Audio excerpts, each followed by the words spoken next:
C'è un errore che vedo continuamente fare dai creator ed è un errore strano, perché nasce da una buona intenzione, cioè voler essere utile, voler spiegare bene, voler dire tutto.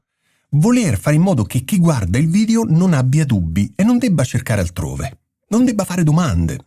E così, mentre viene costruito il video, si continua ad aggiungere precisazioni, aggiungere un esempio, aggiungere un caso limite, aggiungere un'altra spiegazione perché magari qualcuno non ha capito. E senza accorgertene il video si riempie, non diventa più chiaro, diventa più pesante e soprattutto perde il suo focus.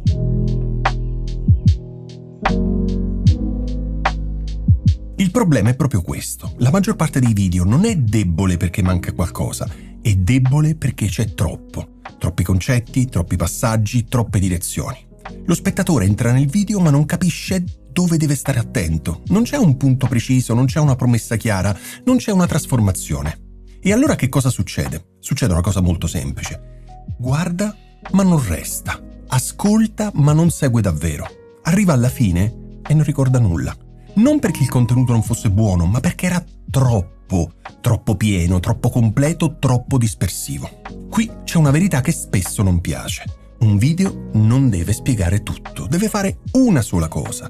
Una sola. Deve prendere una persona con un problema preciso e accompagnarla in una microtrasformazione. Non devi risolvere l'intero tema, non devi esaurire l'argomento, non devi neanche dimostrare che tu sai tutto. Devi semplicemente togliere un dubbio, chiarire un passaggio e illuminare un punto.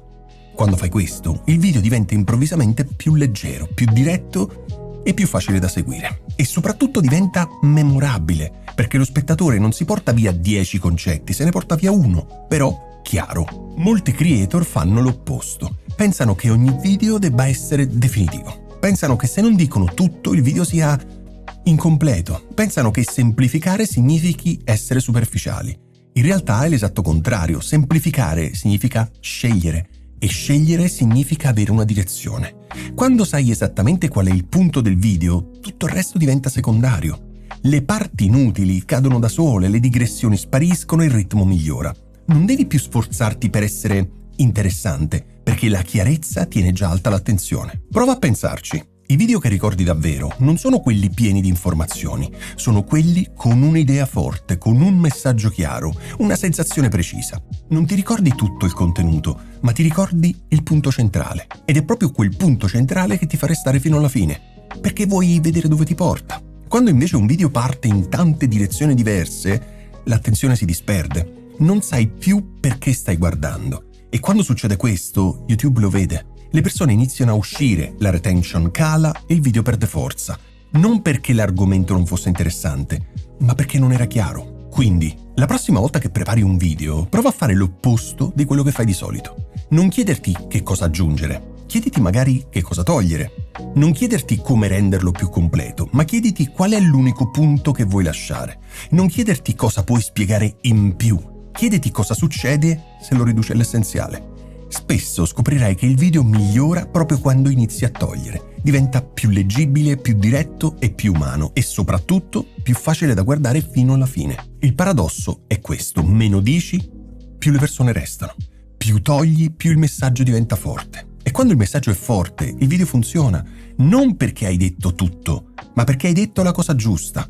Questo è l'errore. Questo è l'errore invisibile di molti creator. Non hanno bisogno di nuove idee, hanno bisogno di meno idee dentro lo stesso video. Una persona, un problema, una trasformazione. Tutto il resto può diventare un altro video. E quando inizi a ragionare così, creare contenuti diventa improvvisamente più semplice.